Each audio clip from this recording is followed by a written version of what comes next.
Well, here we are then, finally kick-starting the 101 and AGFA Blu-ray collection properly. And what a way to start. Spy number 1 is Effects, also known as The Manipulator. This is a 1971 American slasher film, written and directed by Dusty Nelson, and based off a short story called Snuff by William H. Mooney, who I believe knew Dusty Nelson and were friends in some way. The film stars Joe Pilato, whose name may sound familiar to you, as he's worked quite a few times with people like Romero. He's most notably in Day of the Dead. Also starring Tom Savini, a special effects master and a name who is very famous amongst people who like films that we usually discuss on this channel. I'm surprised that his name hasn't popped up more, really, on my channel over the years, but he's famously been in and done special effects for a bunch of films, usually working with Tarantino, Romero and Rodriguez. So this film is a collaboration between a lot of people who were working on sets of Romero films in Pittsburgh, most notably Dawn of the Dead and Martin. They all got together, made a little production company, and this is their first feature film. Considered lost as well up until 2005. It had a very limited cinema run back when it came out, and then it just vanished from the public eye. With the history of this film and the people involved, it really sounds like a fascinating sit. Let's have a look, shall we? Hey, Sloane's golfing buddy. Something's wrong, Mona? Quiet, Barney.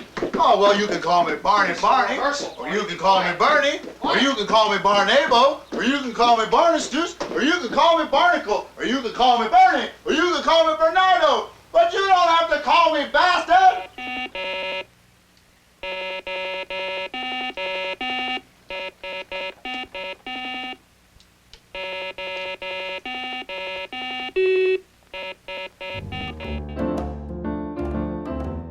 The plot follows a small film crew who are making a low-budget horror film and doing a lot of cocaine. But the director seems like he's a bit of an odd one, and the film they're making might be more real than they initially anticipated. It's got a bit of an odd structure to it, but it's also dripping with an uneasy atmosphere. I'm a bit of a sucker for films about making films, and also for films where the plot revolves around snuff films, so this was kind of a winner for me.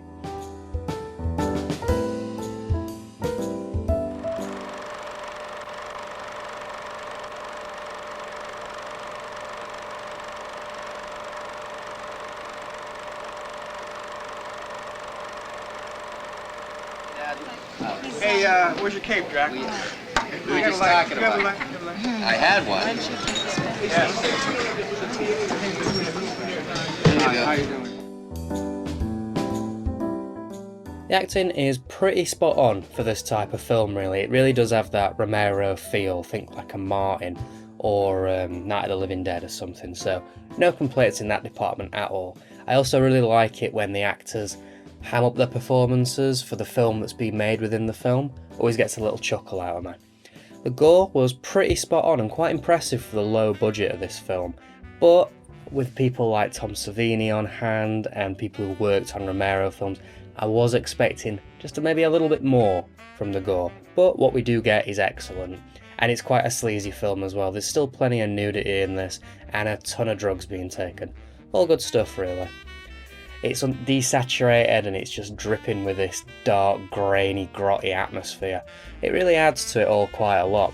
Now, this is a 4K restoration that I've got here, but it is still absolutely coated in film grain and dirt, which I wouldn't have it any other way, really. It really adds to the film and it suits it.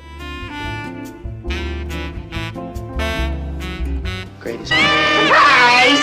Anyone here need a nose job? Doing quick and cheap. It's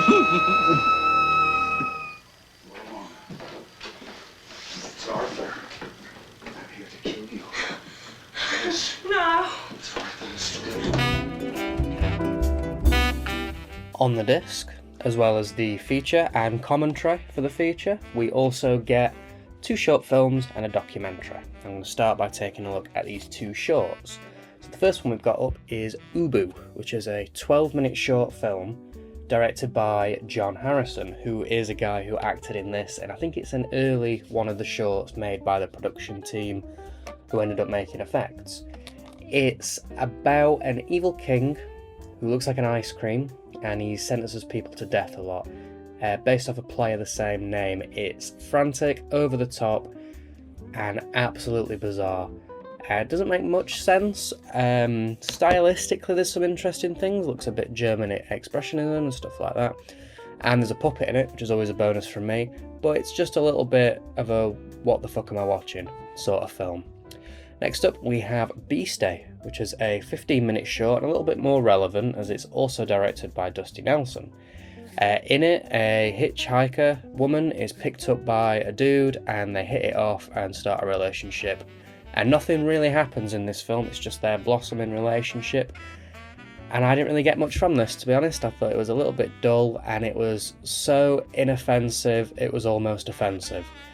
I don't know, maybe you'd get something from it. It's got an interesting sort of 70s vibe to it, but I don't know, it didn't do much for me at all, and I have no idea why it's called Beastie. Why is it called that?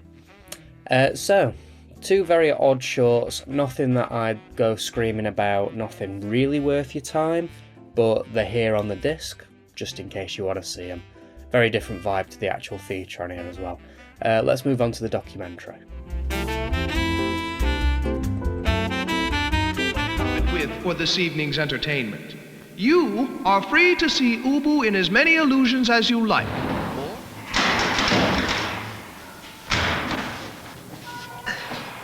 Ah, citizen. You could get a gallon of wine, and I could make up some chili if you can make a salad. I'm telling you. Okay. You gotta have imported tomatoes for really good chili. No, I like the good American hunts for me. So lastly on the disc, we have After Effects. No, not the Adobe software. Instead, an hour-long documentary on the making of effects, directed by a guy called Michael Felsher. This is a guy who, from what I can tell, has made a career basically making little documentaries about cult films, and no doubt you'll have seen something by him as a bonus on a Blu-ray or a DVD or something like that. So, back to this documentary anyway. So in 2004, the cast and crew got together to chat about the making of effects. We get mostly talking heads from people like Nelson, Pilato, Savini, and the rest of the filmmakers and actors, really. We even get a little walk-in from Romero, which is always nice to see. And then the rest of the documentary is just made up of clips of the film to show points and stuff like that. I was quite interested in watching this because the story of how this film came to be is relatively fascinating. It's a story we've all heard a million times before, but it's always quite inspiring. It's that idea of, well, these guys, after working on small, low-budget films with Romero, were inspired to, let's just make us own. So, you know, they were all doing multiple roles. It was all down to money that they managed to get from friends and family, working long, silly hours just to try and make this thing that they all wanted to do, you know? It's always a fascinating story and always quite inspiring in its way. The rest of the documentary as well talks about other little stories like Savini's pranks. They talk about the DIY nature of the soundtrack, which was quite fascinating, and also the eventual commercial failure and the disappointment of it and the fact that it was lost for so long. It's a pretty interesting documentary. Now, the way it's made is quite by the numbers. It's nothing special in the ways of editing or anything like that. It's something that you've seen a million times before. But there's enough little stories and little tidbits in here, and the guys and people involved have got enough personality to make it an interesting sit. It's worth an hour's watch anyway. I wear the umbrella hat. I wore the umbrella hat, okay, to show off, to stand out, I guess. I'm always amazed at what happens to the footage that you're watching being shot. But at that time, it was long ago that there was no such thing as videotape. The news was on film. And so cities the size of Pittsburgh had film laboratories. Okay, time for the case. As with most of these releases, we do get a really nice slipcover, and we also get a reversible sleeve. I do really like the main artwork, but I'm not massive on the alternate art. I don't know, it just doesn't really do it for me. That Variety quote's a little weird as well. The blurb all reads very well, sells the film and really pushes that Tom Savini is in this, even though he's not really like the main person in it. The other characters are in it way more than he is, but he's a big name. The runtime is correct, but I did spot this. Everything I've ever read about this film says it was made in 1979, but here it's marked as 1980. Don't know, bit weird. Only off by 1 year though, I guess. We also get a booklet, including photos, news clippings and ads from its initial release.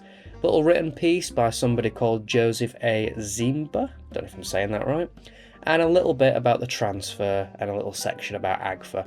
Nice little inclusion really, worth a little flick through.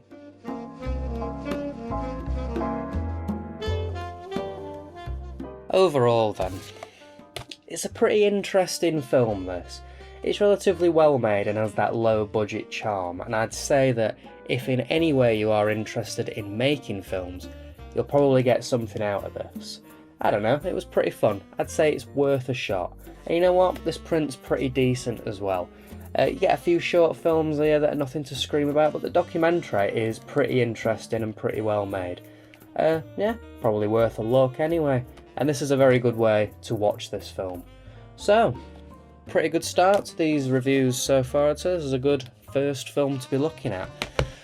And let's hope we can carry that on next episode, but looking at what we've got, I don't know if that's going to be the case particularly.